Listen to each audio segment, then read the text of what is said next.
Inclusive, essa questão da mais nomeada aconteceu por acaso. Perguntaram para ela o que você espera de um bom advogado. Ela falou, um bom português. Porque é o mínimo. Vamos lá. Quem pode ser perito grafotécnico? Também isso. A gente demorou mais de 5 meses para eu ter a minha primeira nomeação, Júlio.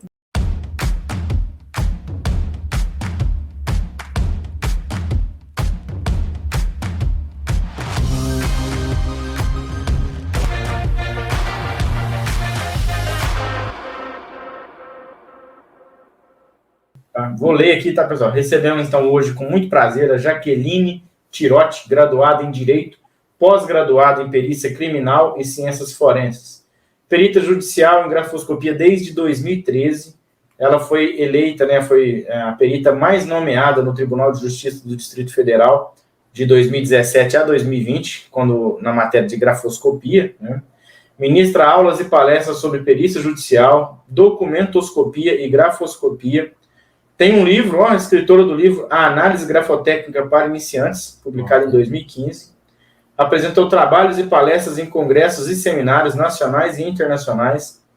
É professora em documentoscopia e grafoscopia na pós-graduação de Perícia Criminal e Investigação Forense pela ESP, desde 2002. Professora de grafoscopia na pós-graduação de Perícia Criminal e Ciências Forenses no IPOG, desde 2020. Então, com muito prazer, a gente traz aqui a Jaqueline. Eu espero que ela não cobre da gente, porque com um currículo desse, se ela cobrar, nós vamos ter condição de pagar. Vamos trazer a Jaqueline aqui, então. Seja bem-vinda, Jaqueline. Olá, pessoal. Só fazendo uma correção, Thiago. Não é 2002, não, é de 2018. Quando eu olhei para cá, em 2002 eu estava ainda no ensino médio. Vamos com calma. Eu tenho que aumentar o zoom aqui. Senão o pessoal vai olhar para minha cara e vai falar, essa daí é mentirosa, hein? 2002. É porque o Thiago está precisando de ir no oculista novamente, né, Thiago? Acontece, eu também estou precisando, gente. Ai. É um prazer estar aqui. Muito obrigada pelo convite. Hoje, então, pessoal, nossa live é um pouquinho diferente. A gente vai falar também de perícia, né? Também de judicial, mas a gente vai entrar um pouquinho hoje na esfera da grafoscopia, que também é uma área que o engenheiro, né, pode atuar, desde que tenha o devido treinamento, né, o preparo, né, a qualificação. Certo, Jaqueline? É isso mesmo, não é? Certíssimo, isso mesmo. A grafotecnia, a grafoscopia, é uma área que não tem uma graduação específica.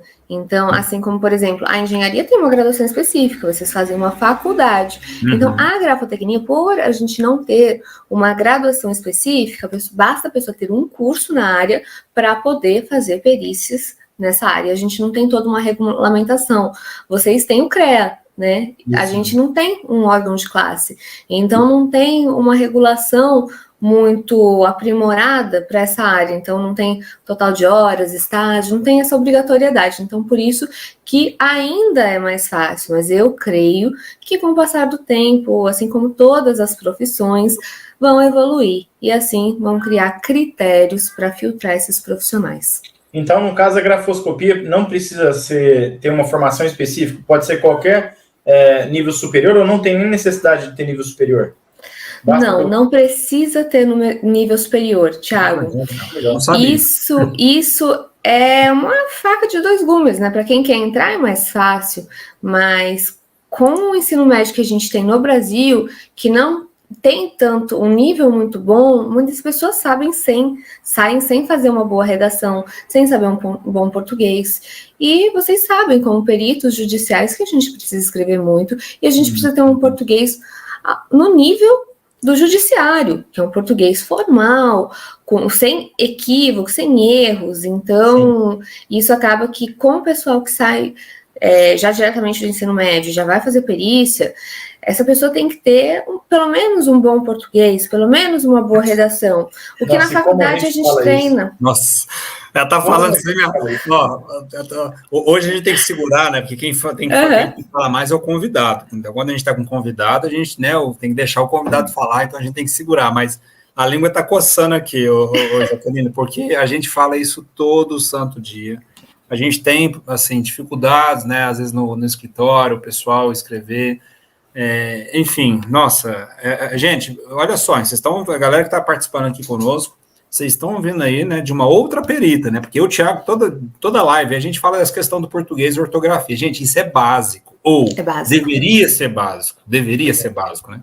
É básico. Tem uma influencer que eu gosto muito, chama Lara Nesteruk, e ela fala o seguinte, perguntaram para ela, o que você espera de um bom advogado? Ela falou, um bom português, porque é o mínimo, e é o que ela sabe verificar se ele está certo ou errado. É o critério que a gente sabe, mesmo de outros profissionais, de outras áreas, eu posso saber nada de engenharia, mas se você, Júlio, escrever com equívocos, com erros de português, eu vou perceber que você tem uma falha aí no seu ensino médio, no seu ensino básico.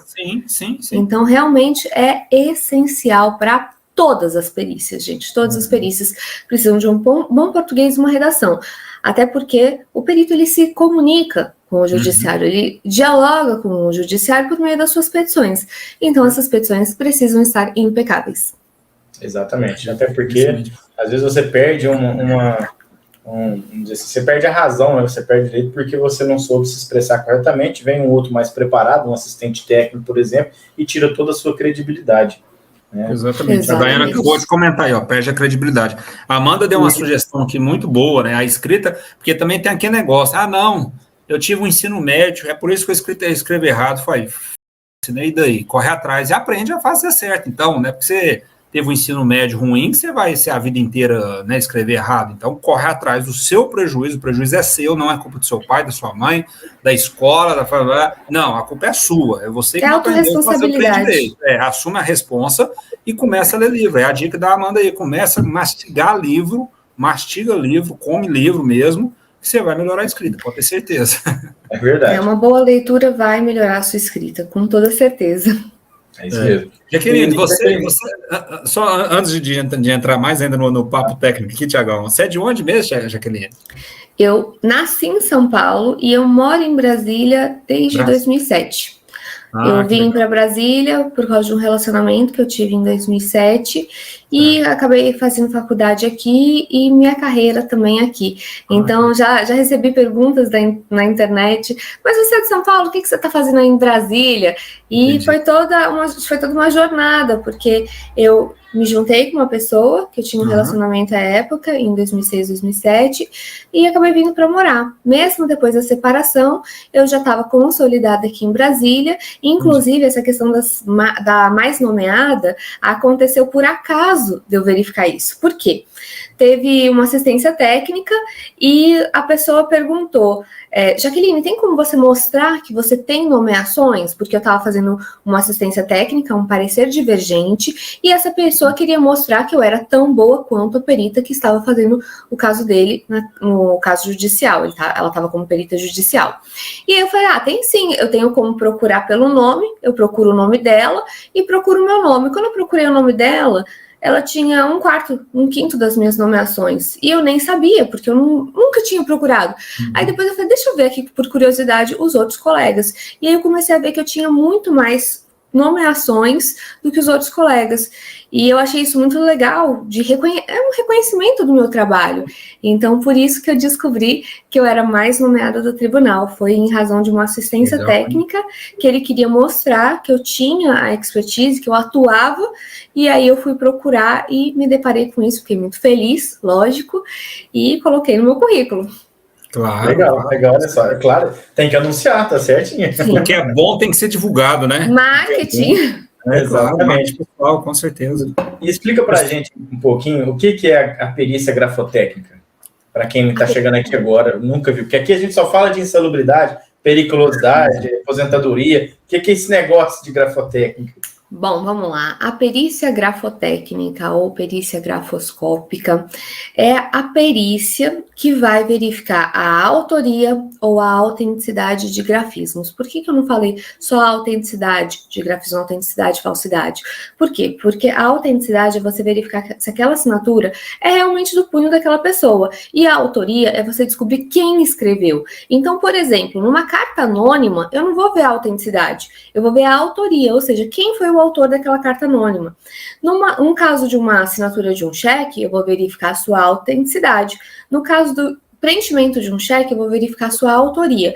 Então, a grafoscopia, ela utiliza de padrões para conhecer da letra daquele suspeito. Então, a gente utiliza os padrões daquele suspeito para confrontar com uma escrita questionada, aquela em que reside a dúvida, o documento perquirido, o documento questionado, e nesse confronto a gente vai verificar se os atos gráficos presentes na grafia daquele suspeito correspondem à grafia, a assinatura que está naquele documento questionado. Então, essa é a grafoscopia, esse é o objetivo da perícia grafoscópica. A perícia grafoscópica é uma área da criminalística, na verdade, ela é uma área que está dentro da documentoscopia, porque a gente tem documentos que contemplam e documentos que não contemplam assinatura. Nos documentos que contemplam a assinatura, a gente pode ter o exame grafoscópico. Então, está dentro da área das ciências forenses, como balística, local de crime, fonética forense, paleografia, entre outras áreas da fonética, entre outras áreas das ciências forenses, tem a documentoscopia, que lida com documentos, e dentro da documentoscopia, o subramo é a grafoscopia. Eu tenho as duas áreas, tanto a doc quanto o seu ramo principal, que é a grafo. Legal, muito bom. E no caso, você pode atuar em qualquer esfera não só no Tribunal de Justiça, pode ser também na Justiça Trabalhista, por exemplo, pode ter uma nomeação grafoscópica para validar uma assinatura de um contrato de trabalho, por exemplo? Sim, não é muito comum. A gente sabe que tem algumas justiças que são mais corriqueira a solicitação da perícia grafotécnica. Então, por exemplo, na perícia trabalhista, no caso do trabalho, a gente tem mais comum insalubridade, periculosidade, então a gente tem perícias que são mais comuns. Então, em quase todos os processos vai ter essa necessidade. Agora, a perícia grafotécnica, ela ocorre mais no âmbito civil, em razão de fraudes em contratações. Eu já peguei perícia grafotécnica também na área trabalhista. Eu costumo falar, cadastre-se em tudo. Por quê? Pode ser que te nomeiem numa trabalhista, pode ser que te nomeiem no TRE, podem ser nomeiem no TRF. TRF é cível, né? No caso do Tribunal Regional Federal, as justiças federais são cíveis. Então, se inscrever, porque pode ter. Na área trabalhista é menos comum, mas mesmo assim eu já peguei alguns casos de recibo de demissão fraudulentos. Então, já peguei alguns casos que envolviam assinatura dentro da esfera trabalhista. Olha aí, eu tive fazendo uma perícia dias atrás aí, e levantou-se a questão se era assinatura do cara ou não na ficha de EPI. Na verdade, eu não levanto isso em perícia, né? Porque a perícia nossa de insalubridade, não sou perito grafotécnico, né? Sim, e você tem que seguir o escopo da sua perícia, né? Da minha perícia. Mesmo que tivesse uma fraude, você extrapolaria a sua designação. E eu já vi perito fazendo isso, tá? Eu, como assistente técnico da reclamada, atuando, né, como assistente técnico, eu já vi perito com essa assinatura aqui é a sua, não? Quer dizer, não é papel do perito, né, de insalubridade, periculosidade, fazer esse tipo de conferência, né? Mas surgiu o assunto e o reclamante, não, inclusive a ficha que está anexada nos autos aí, no processo, não é minha assinatura não, tá? Essa assinatura não é minha não, então aí começou uma discussão, não, mas é sua sim. Eu falei, gente, peraí, essa perícia aqui não é para avaliar esse tipo de coisa, essa perícia aí é a perícia de com grafotécnico, né? Um perito grafotécnico que vai fazer essa avaliação, e não cabe a mim fazer essa avaliação. Mas, de fato, depois eu dei uma olhada, eu falei, tá parecendo minha assinatura do rapaz mesmo, não, claro, pensei comigo, né? Comigo, não falei nada na hora, mas...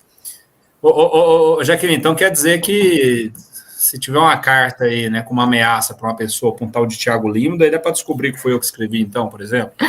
Dá para descobrir, mas a gente vai precisar de padrões seus, então... Mesmo se você escrever com a mão esquerda? Sim, sabe por quê? Muito interessante a sua alegação, Thiago. Mesmo com a mão esquerda, a gente consegue descobrir. Por quê? A escrita, ela não vem só do punho. A escrita, ela provém do cérebro. A gente tem a evocação do gesto gráfico, a ideação e a execução. A execução vai depender do instrumento escritor, do aparelho escritor. Então, pode ser tanto a mão, quanto o pé, quanto a boca. O que você utilizar com um instrumento escritor para escrever. Só que o cérebro é que faz a construção desse grafismo. Então, a evocação é quando você pensa, você começa a letra A, ideação, você vai montar a letra A na sua cabeça, e a execução é quando você vai executar com qualquer parte do corpo. Mas a sua execução vai ser, mesmo que a execução não tenha muita habilidade, pode ser a mesma construção que você faz com a sua mão direita, a sua mão mais habilidosa. Olha só que legal. Então não tem jeito não. Tem jeito não, Tiagão. Vai descobrir da mesma forma, viu? Gente, e é muito interessante isso, porque eu faço coletas de padrões, e quando eu faço as coletas de padrões, quando eu tenho alguma suspeita de uma autofalsificação da pessoa, uma pessoa que, por exemplo, um engenheiro, um médico, ele tem habilidade, quem pode mais, pode menos. Então, quem pode mais, essa pessoa pode disfarçar, pode utilizar a mão esquerda, pode utilizar uma mão menos habilidosa para disfarçar o seu grafismo. Aí eu peço também para aquela pessoa escrever com a mão esquerda. E o que acontece? Ela faz a mesma construção. É muito interessante porque, apesar da habilidade mudar, a pessoa fala, eu não vou conseguir. E mesmo ela fazendo um gesto precário, ela faz a mesma construção que ela faz com a mão direita. Legal. Muito interessante. Que legal, que legal. Então, aquele cheque que você assinou lá com a mão esquerda, Tiagão, vou descontar do mesmo jeito, viu? Já era. Jaqueline, quais são os principais pontos assim, de atuação de um perito grafotécnico? Os principais pontos de atuação de um perito grafotécnico são contratos, ou seja, a gente tem contratos assinados diariamente, como contratos de adesão, contratos com companhias telefônicas, entre outros, né? A gente tem empresas grandes e existem contratos diários, então a gente tem muita fraude em contratações, fraudes também em tabelionatos. Então, às vezes, eu sou contratada não só para verificar a assinatura, mas para ir até o cartório e ver se aquela procuração realmente existe. Então, já aconteceu de eu ter que ir para o interior, chegar lá, só tinha certidão do cartório, a procuração não existia no livro. Então, isso pode acontecer. E o perito documentoscópico, ele é o olho do juiz. Então, ele vai até o lugar, vai fotografar, vai diligenciar e vai mostrar para esse juiz o que está acontecendo, o que aconteceu. Então, o principal é desvendar fraudes em contratos, mas também tem outras designações, como, por exemplo, cartas suicidas, no caso do IML, né, no Instituto de Criminalística, há o exame. Então, a pessoa pode contratar também um assistente técnico, porque nem todos os institutos vão fazer esse exame. E solicitar um exame particular. Então, a gente tem N documentos, sabe, Júlio? O mais comum são contratos, principalmente bancários, porque a gente tem a fraude, ela almeja ganhos financeiros. Então, onde que esse fraudador, onde que esse estelionatário vai fazer uma fraude? Ele quer ganhar, ele vai fazer contra o banco, contra companhias telefônicas. Então, esse é o principal, é o que a gente mais pega na perícia. Mas tem outros, como, por exemplo, esse caso na trabalhista, que foi um recibo de demissão, uma declaração um pedido de demissão. E tem também, por exemplo, procuração, entre outros documentos que não são muito comuns, mas eu pego para perícia. Entendi. Muito bom. Pessoal, dar um boa noite para a galera aí. Nós entramos com bastante, né? Várias pessoas entraram aqui na live nos últimos minutos aí, então sejam todos muito bem-vindos, amigos aí, coisa boa. Olha só, compartilha essa live aqui, pessoal. O assunto aqui muito legal, né? Muito melhor quando é eu e o Thiago falando, né, gente? Então compartilha aí, porque é um baita assunto, né, Thiagão? Sim, com certeza. Compartilha então essa live aí. Quem compartilhar, coloca nos comentários, olha, compartilha aí para que a gente possa agradecer aqui ao vivo. Nesse momento, Thiago, nós estamos com 18 likes e 40 pessoas assistindo ao vivo. Galera, a conta não fecha, né? No botão do like aí, ajuda a gente aí para poder, né, fazer com que essa live, o YouTube entregue essa live para mais pessoas também. Isso ajuda também, tá? Então clica aí no curtir aí. Exatamente. Jaqueline, você já respondeu essa pergunta no começo, mas como o Júlio falou, tem mais pessoas agora, só responde novamente, por favor, quem pode atuar nessa área? Só para o pessoal aqui saber que todo mundo aí tem uma oportunidade, né? Beleza, vamos lá. Quem pode ser perito grafotécnico? A gente não tem uma graduação específica da documentoscopia, por exemplo, que é a principal área, é uma das áreas da criminalística. Então, como a gente não tem uma faculdade, a gente não tem um curso próprio, existem vários cursos que podem te certificar. O que você precisa é de uma certificação, você precisa de um curso para provar a sua expertise. Então, você precisa de um curso e ter, pelo menos no ensino médio, é o básico, né? Tem até uma pessoa que chegou para mim no Instagram e perguntou, eu tenho só o ensino fundamental, posso ser perito grafotécnico? Eu falei, olha, você vai precisar de muita redação em português. Eu acredito que você não deve ter um português muito bom. Vamos por partes, né? Primeiro o básico, depois vai para o avançado. Então, apesar de não precisar de faculdade, o que precisava pelo CPC antigo, o CPC anterior, não sei se vocês já atuavam com o CPC anterior, a 2015. Antigamente, tinha escrito no artigo que era obrigatório nível médio para o perito. Tanto é que eu só fui me inscrever no tribunal em 2013, depois de me formar em direito, porque eu não poderia me cadastrar sem o nível superior, sem o nível universitário, né, que eles chamam. Então, eu não poderia me cadastrar sem esse nível universitário. E agora, agora não, né, já tem bastante tempo, 2015, né, 7 anos, o CPC de 2015 suprimiu o nível universitário. Então, se ele suprimiu, no silêncio, não se pode exigir, né, mas eu acho necessário, diante do ensino que a gente tem aqui no Brasil, que não prepara a pessoa que sai do ensino médio para uma boa redação, para um bom português. Pode ser que a pessoa seja muito boa e seja fora da média, mas a média que eu conheço não sabe usar crase, não sabe usar vírgula, não sabe regras, não tem vocabulário, não sabe construir uma boa frase coerente. Então, é necessário que essa pessoa tenha uma boa redação, porque perícia não é modelo. Canso de falar isso, gente. O pessoal me pede muito modelinho e eu falo, você precisa criar o seu modelo, você precisa raciocinar. Essa era do modelo, aí, nossa senhora, fico... É tenso. Inclusive, assim, a gente tem um curso também, né, um curso de perícia, a gente fornece alguns laudos que a gente utiliza, né, modelos, né, vamos falar assim.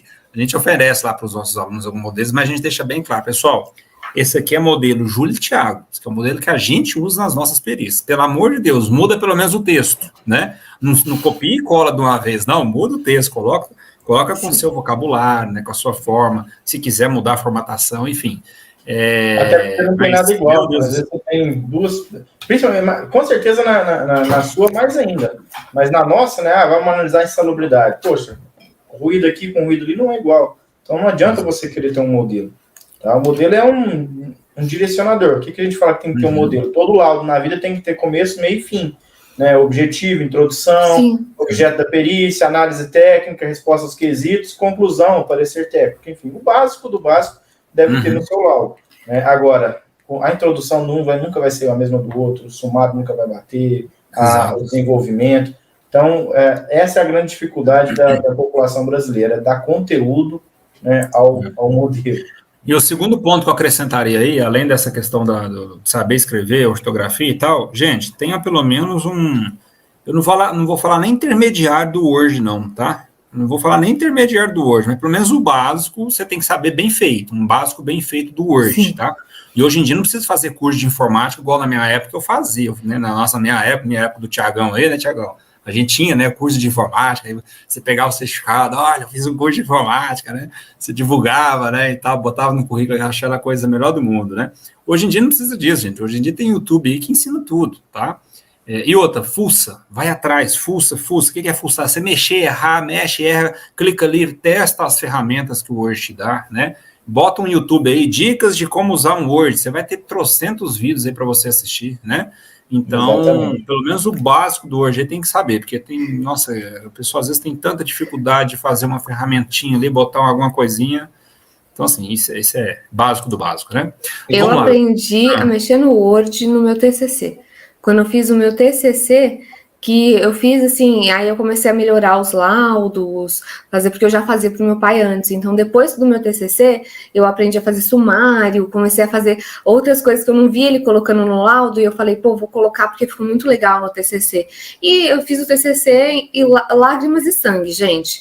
Foi horrível, foi catando no YouTube, foi pedindo ajuda, foi fuçando, foi 2 horas da manhã, do prazo acabando. Então, assim, não foi muito fácil, mas é assim, gente. É fuçar, é força de vontade.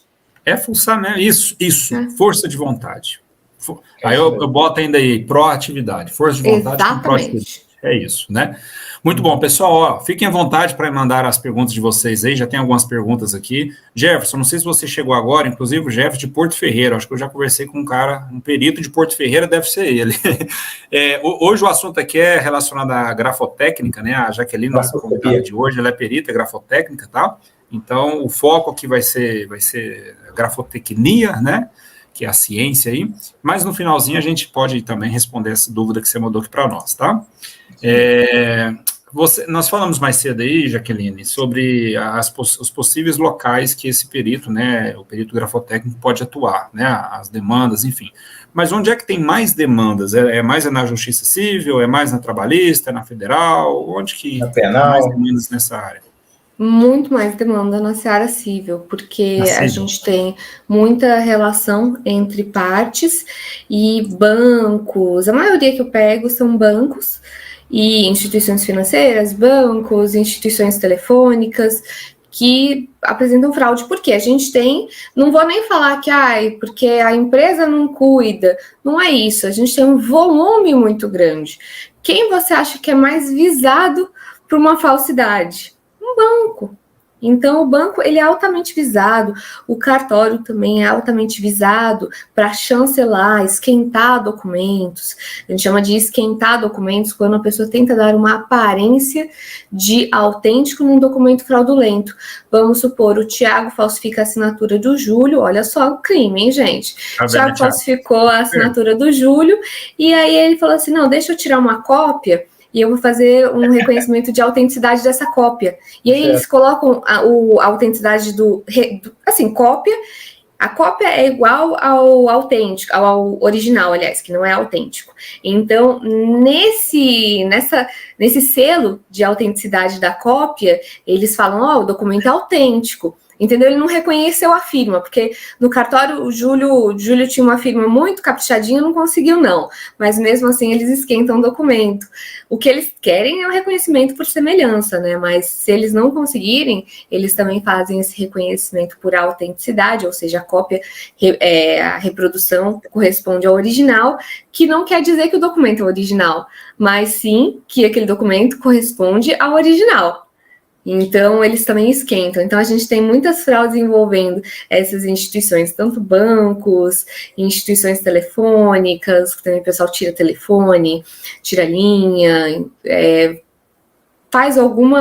obtém algum benefício econômico. Então, esse é a principal finalidade da fraude, obter uma finalidade, um recurso, um benefício econômico. Então, por isso que a gente tem as fraudes. E os mais cobiçados são bancos, cartórios, instituições telefônicas. Onde tem mais dinheiro, né? Assim dizer. Temos uma pergunta aqui da Priscila Torquato. Poderia falar sobre melhores instrumentos para análise de grafoscopia? Adorei a sua pergunta. Quais são os melhores equipamentos para grafoscopia? Gente, eu já sei, Jaqueline, antes de você responder. Cérebro. A lupa da Jaqueline. A Jaqueline tem uma lupa ali que tira uma foto sempre, tá?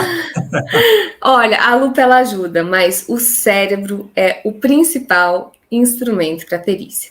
Bom, a gente tem auxílios ópticos, ou seja, a gente pode ter um microscópio para verificar as estrias. Então, as estrias elas vão nos auxiliar a verificar o movimento, ou seja, o sentido daquele grafismo. Só que o microscópio ele não vai te dar nada além do sentido. Então, o principal equipamento eu sempre falo que é o cérebro. Por quê? Porque o cérebro vai te ajudar a verificar quais são as características, quais são os hábitos gráficos. E a perícia grafotécnica ela não precisa de um equipamento que vai te dar uma resposta. Aliás, não existe, tá? Não existe um equipamento que vai te dar a resposta. O que vai ser feito vai ser uma comparação, a análise de todos os padrões. Então, por isso que é muito importante que o perito tenha um bom raciocínio, solicite muitos documentos paradigmas, porque se você tem padrões, você vai conhecer bem a escrita daquela pessoa. Se você estuda bem esses padrões, ou seja, utiliza o cérebro, você vai conhecer bem os padrões dessa pessoa. E aí, na comparação e avaliação, ou seja, você vai comparar e vai verificar semelhanças e diferenças. Mas o que essas semelhanças e diferenças vão trazer para a gente? Vão trazer elementos que a gente vai avaliar, ou seja, essa semelhança me diz o quê? Essa semelhança me diz que é uma característica de fácil reprodução, facilmente reproduzida por um falsário e muito percebida por qualquer pessoa. Então, essa característica não é tão relevante, o falsário pode ter reproduzido. Agora, essa característica aqui é uma característica muito sutil. Nem o falsário consegue verificar, porque o falsário não é expert, e nem a vítima, a suposta vítima, já que ela não tem conhecimento, ela não sabe identificar o sentido. Então, se a gente tem uma diferença em características sutis, como, por exemplo, o sentido, são características que vão ser avaliadas e ponderadas para a nossa convicção e vão dar mais peso para aquela convicção, tanto de autenticidade quanto de falsidade. Por isso que eu costumo falar, o principal equipamento para a perícia grafotécnica é o cérebro. Os aparelhos, os equipamentos que vão te auxiliar é uma boa lupa, um bom microscópio, um HS525, que é um comparador espectral, mas isso para você verificar a diferenciação de tintas. Mas o Word, né, que eu uso, que é software, um bom computador, porque a gente lida muito com imagens, então o computador trava, scanner, e é isso, não tem muito, assim, não tem um equipamento que vai te dar resposta. A análise grafoscópica é perceptual e raciocínio, então você precisa ter bons olhos e um bom raciocínio. Legal, muito bom. Tem mais alguma pergunta aí, Júlio, que você quer colocar na tela? Deixa eu ver aqui. Não pegou desprevenido, Thiago. Achei que você ia colocar. Pergunta da Dayana Martins. A próxima é sua, né, Thiago? Se o curso de perito favorece alguma área de concurso público? Eu acho que não. Eu não fiz concurso, então, Dayana, eu não sei se pode favorecer. No caso, eu sei que alguns concursos favorecem provas e títulos, ou seja, títulos que você tem, como, por exemplo, pós-graduação, então pode ser favorecido. Mas, no caso da grafoscopia, um curso técnico, não vejo um favorecimento em concurso público, tá? Propriamente dito. Já que a proposta da perícia grafotécnica, do curso de perito em si, tanto para a perícia grafotécnica quanto para a perícia em engenharia, entre outras áreas, a gente tem ali o que é fomentado é o empreendedorismo, você ser um profissional liberal, um autônomo, então não seria o concurso público. Eu não acho que favoreça o concurso público, mas com certeza pode te dar uma profissão para que você possa atuar e ganhar um dinheirinho enquanto você não passa nesse concurso público. Muito legal. Conta pra gente aqui uma curiosidade, essa aqui é nossa aqui mesmo. Você falou que foi em 2007, né, para Brasília e tal, mas o que te levou a seguir essa área da grafoscopia? Como é que você falou? Porque ninguém acorda e fala, eu vou fazer grafoscopia. Então, tem que ter alguma coisa aí. Não, vou contar um pouquinho da minha história, o que aconteceu. Em 2006 e 2007, eu me envolvi com uma pessoa que é daqui de Brasília, e eu morava em São Paulo. E essa pessoa sempre ia para São Paulo, tal, até que um dia eu vim morar com essa pessoa. Não foi algo muito, assim, muito pacífico, até porque eu fui embora de casa e falei, eu vou morar com ele, pronto, acabou. Vim para Brasília, né? Eu não sou uma pessoa com uma personalidade muito fácil, né? Meus pais, eles tiveram bastante dificuldade, porque eu sempre fui muito assim, vou fazer o que eu quero fazer, tal. E aí eu vim morar em Brasília com 19 anos. Aliás, eu tinha 19 já na época. Aí eu fazia administração em São Paulo, e o meu ex falou, já que administração não dá futuro não.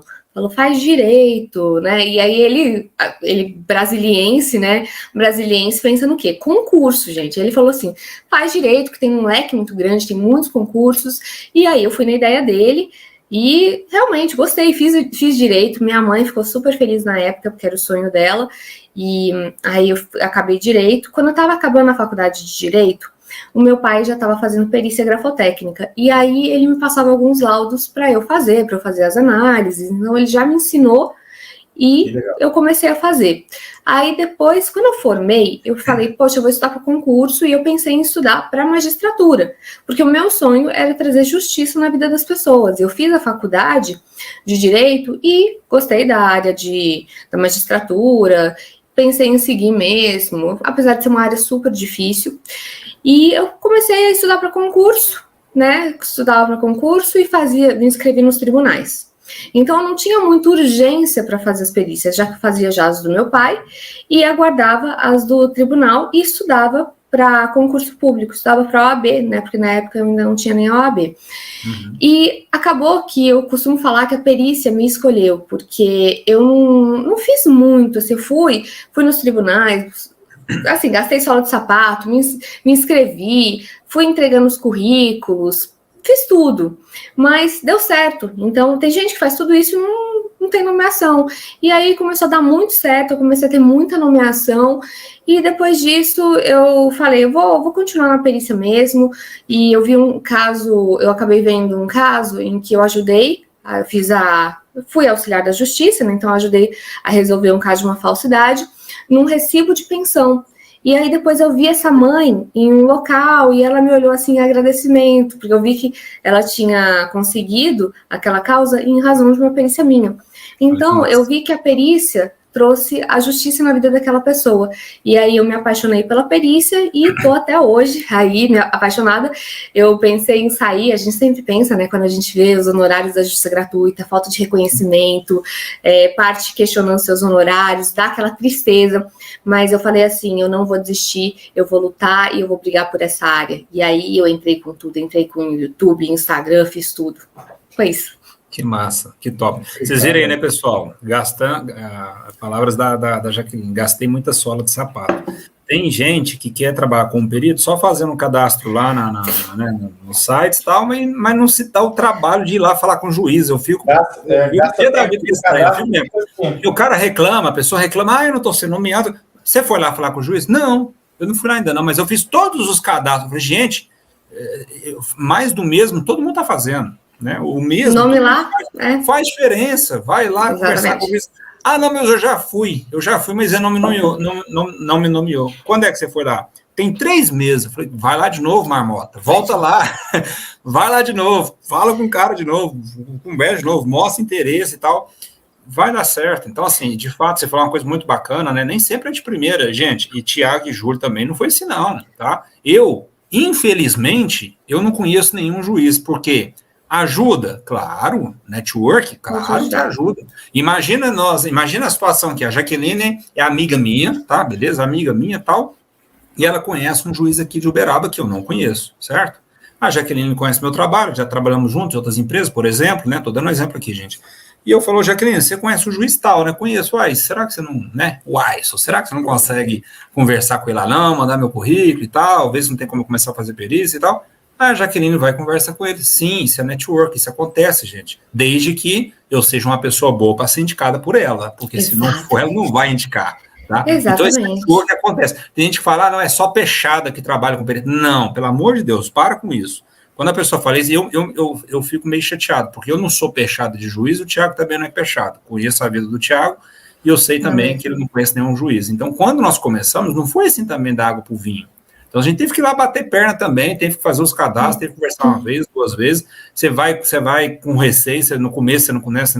Eu acho que a maior parte das pessoas tem um certo receio de falar com o juiz. A gente também tinha esse receio de falar com o juiz, né? Achava que, poxa, será que o cara vai conversar comigo? Como é que será que é o homem da capa preta lá e tal. Então, a gente bota umas dificuldades na nossa cabeça, aí você vai lá, conversa com o cara e fala, esse é o juiz?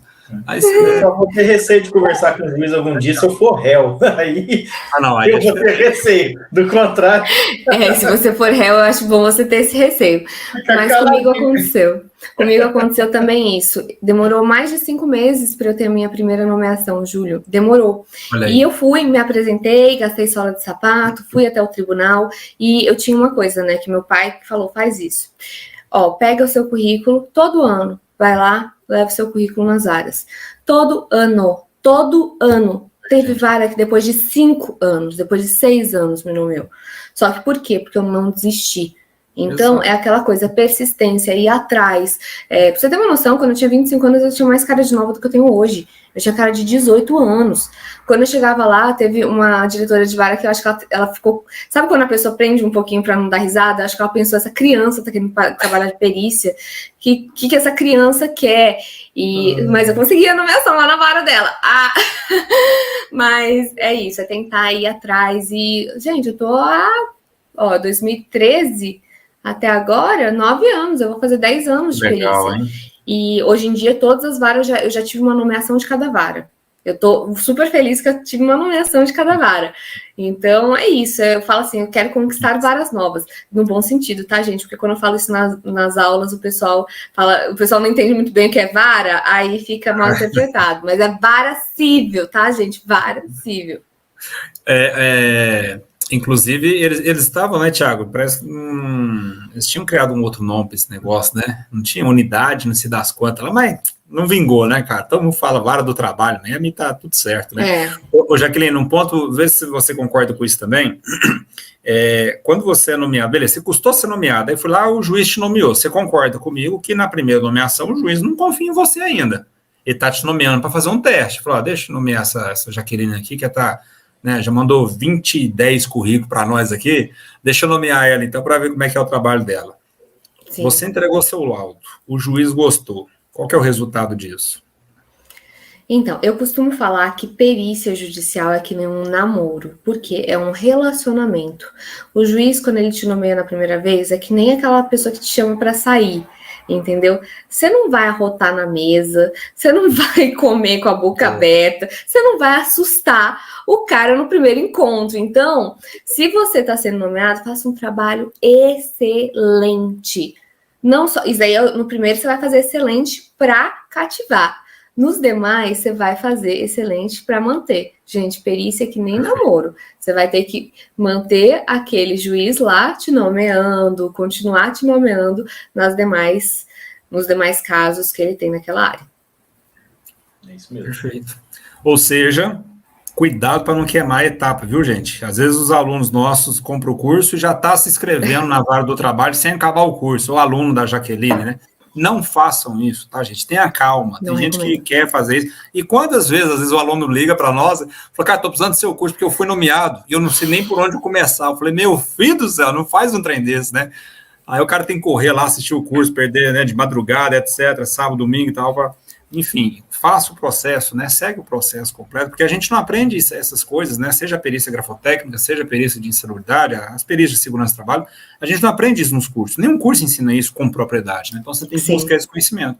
Mas cada coisa no seu tempo, né? Faça o curso, aprenda, para depois você fazer os cadastros, ir na vara do trabalho, né? Não pode ser ao contrário, né? Exato. Temos uma pergunta aqui do Edmar. O perito grafotécnico pode trabalhar em delegacia? Então, nunca vi nenhum perito grafotécnico trabalhar em delegacia, mas vamos fazer uma diferenciação aqui. Perito grafotécnico é uma das áreas ali da documentoscopia que está dentro da criminalística. A gente tem institutos de criminalística. No Brasil, como que funciona a perícia criminal e a perícia judicial? São coisas diferentes, vamos fazer essa diferenciação. A perícia criminal vai estar no Instituto de Criminalística. Precisa de concurso público para que você possa ser um perito criminal e atuar nesse Instituto de Criminalística, ou seja, fazer essas perícias no âmbito criminal, como você até mesmo colocou, delegacia. No caso, não seria nem na delegacia, seria um instituto de criminalística. Não vislumbro essa possibilidade. Tive essa pergunta já no meu Instagram, e a pessoa fala, porque eu conheço um delegado aqui no interior. Gente, o Brasilzão é enorme. Não sei se tem aí alguma possibilidade de fora da regra, né? Não sei se tiver alguma falsidade, essa pessoa trabalhar nessa delegacia, mas o modo geral, o que a gente vê é concurso público, ou seja, não vai entrar na delegacia e trabalhar como perito grafotécnico. O delegado, ele manda para o Instituto de Criminalística, que tem os profissionais do Instituto, chamados peritos criminais, que são concursados e fazem esse tipo de perícia. Diferentemente do perito judicial, que é nomeado no processo civil e vai atuar por demanda, ou seja, por processos, assim como o perito da engenharia de segurança do trabalho. Muito bom, perfeito.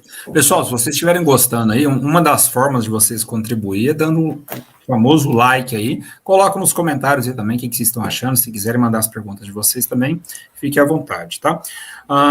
Jaqueline, as vantagens, quais as vantagens que você, depois de 10 anos já atuando na área, 10 anos isso mesmo, né? 10 anos atuando como perita, quais as vantagens que você vê nesse mundo das perícias? Bom, vamos lá. Vantagens de trabalhar com perícia grafotécnica. Primeiro, você está fazendo um encargo de extrema relevância, auxiliando a justiça. Então, eu acho que como missão, como propósito de vida, eu colocaria isso, pelo menos é o meu. Pode não ser o das demais pessoas, então esse é o meu primeiro ponto de algo relevante da perícia grafotécnica e que eu gosto de fazer. Segundo, eu tenho flexibilidade nos meus horários, então eu posso ir no escritório em algum outro horário, posso marcar as diligências conforme o meu horário, então eu faço o meu horário. Quando eu empreendo, eu faço o meu horário.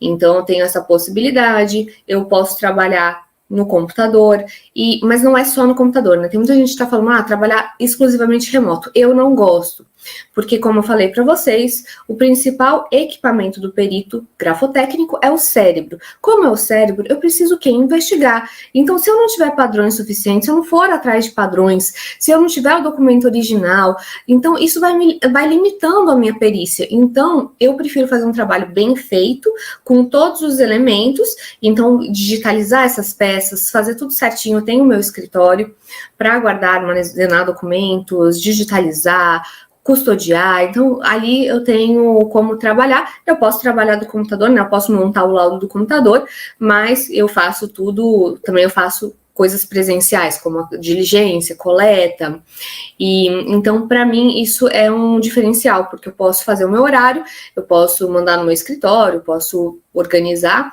então para mim isso são dois pontos relevantes aí, tanto a missão quanto o trabalho, que para mim é um trabalho gostoso de se fazer, porque eu posso fazer do escritório, posso fazer de casa, tenho flexibilidade, e eu acho uma honra servir ao judiciário. Então, esses seriam os pontos positivos da perícia grafotécnica, e fora isso, os valores, porque eu cobro valores bons para fazer esse trabalho.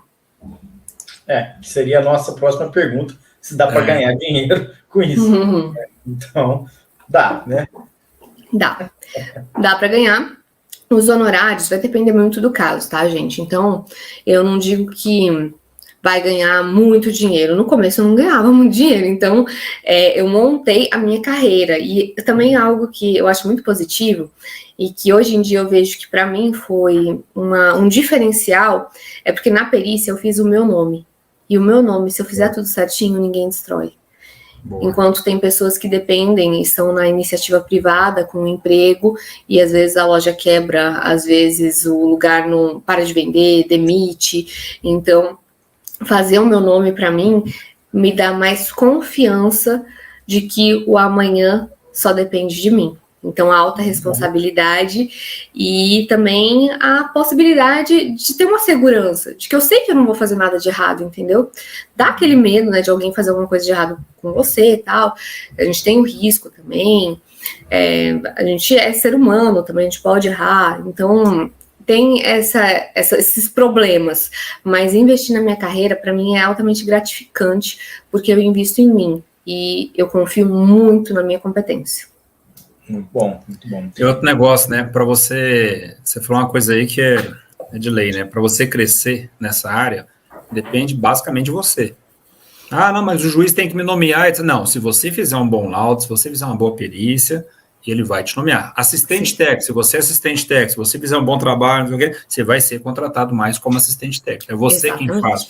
E nem sempre nas empresas privadas, mesmo você dando o seu sangue, batendo suas metas, superando meta, o resultado não vem. Nem sempre, tá? Se você hoje está numa empresa CLT, né, que você tem esses resultados aí, que a empresa ela te promove, você recebe as promoções, aumentos salariais e tal, cara, põe a mão pro céu, porque infelizmente não é a maioria. Às vezes você demora ali 10, 20, 30 anos dentro de uma empresa para ser reconhecido, né? Quem nunca viu isso, que atira a primeira pedra, né? Então... Exato. E muita gente agora na nossa área, já que a gente tá sofrendo muito, até por ansiedade, porque agora é permitido terceirizar a nossa atividade. Isso, SESMIT. Então tem gente que tem uma carreira longa, que tem altos salários, e está vendo a possibilidade de perder o seu emprego, porque com a possibilidade de você terceirizar esse trabalho, vai vir uma mão de obra mais barata ocupando. Né? Então, é uma ótima saída, né, para você continuar fazendo um bom trabalho, se você já desenvolve o trabalho, e investir na área da pericial, né? Qualquer área pericial. Sim, mas posso fazer um adendo? Em todas as áreas. Em todas as áreas a gente vai ter algum incidente, algo que vai acontecer que vai tirar as pessoas da zona de conforto. Então, todas as áreas estão mudando muito, todas as áreas têm mudanças, e o bom profissional, ele precisa ser flexível, ou seja, se adaptar a essas mudanças e surfar. Gente, a gente tem que surfar na onda, eu costumo falar isso.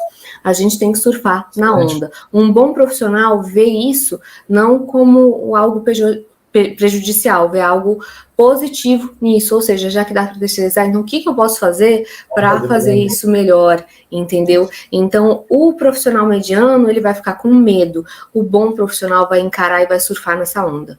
É isso mesmo. Excelente. Eu não sei se acontece na perícia grafotécnica dos honorários serem recebidos posteriormente geralmente no término do processo, na segurança do trabalho, pelo menos é assim. Uma coisa que a gente sempre fala para a turma, né?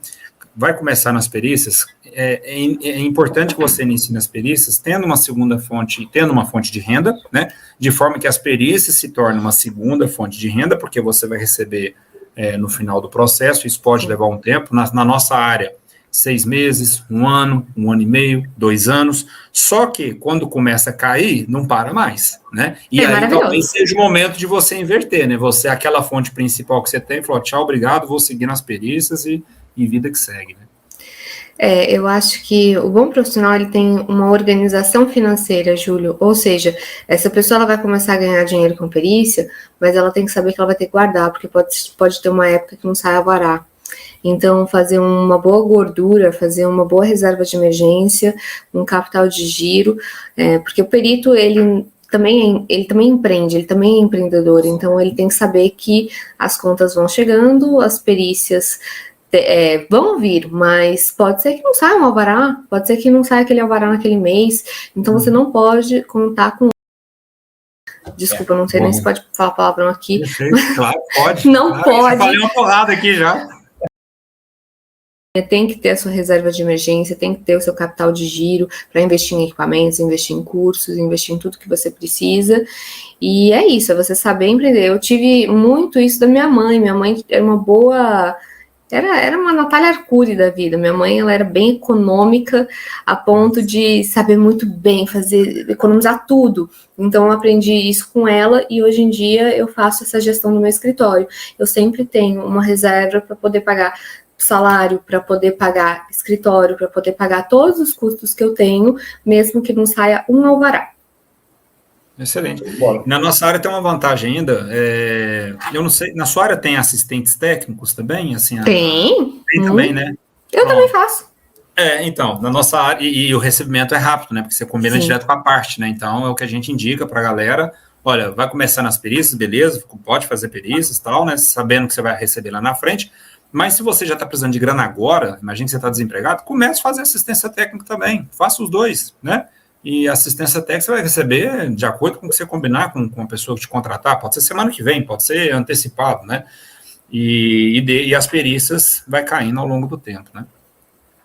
Exatamente. Temos mais alguma dúvida? Tiagão, temos uma pergunta aqui da Amanda, quais são as principais contestações na perícia grafotécnica? Então, as principais contestações na perícia grafotécnica, acho que ela está falando da impugnação, né? Impugnação de laudo. Então, as principais são quando você reconhece uma falsidade, que a parte tem que encontrar semelhanças para falar que não é falso. Então, por exemplo, muitas instituições financeiras, na hora que se deparam com uma perícia grafotécnica, elas vão defender que não, que aquela pessoa disfarçou, que tem semelhança sim.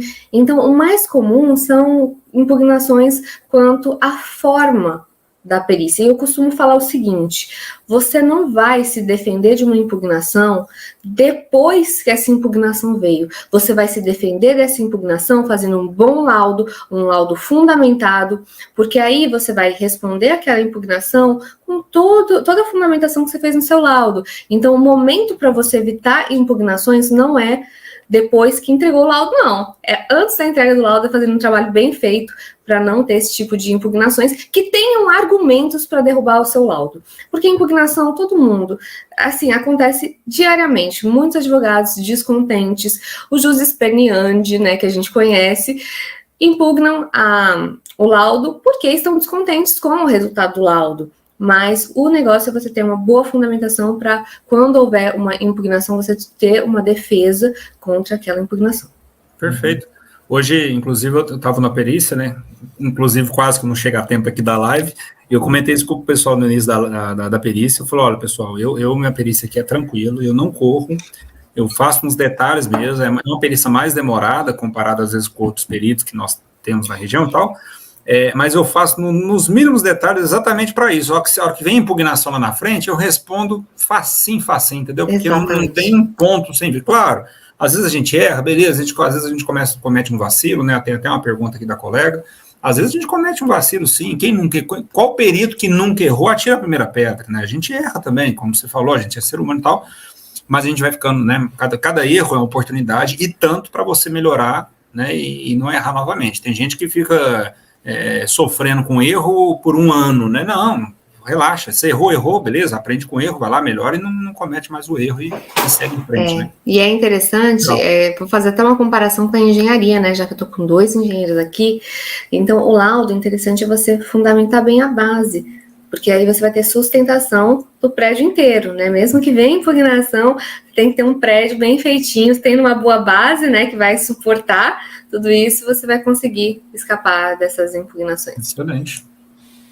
Muito bom, muito bom. Jaque, já estamos chamando a Jaqueline de Jaque, né?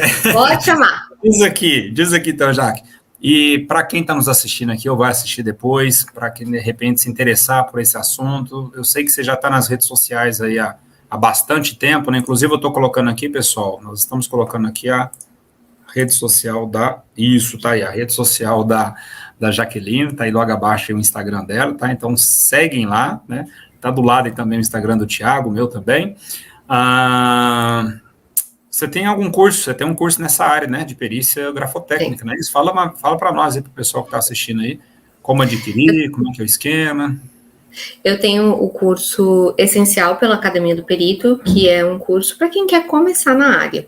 É um curso bem planejado, tem, além da parte grafotécnica, tem peticionamento, então eu passo um pouco também do peticionamento, tem como se apresentar nas varas, inclusive, na época que eu fiz, era pandemia, então eu ensino a apresentação remota, né, a você fazer uma apresentação também virtual, para que você possa ter mais sucesso aí na sua nomeação, na sua possibilidade de uma nomeação.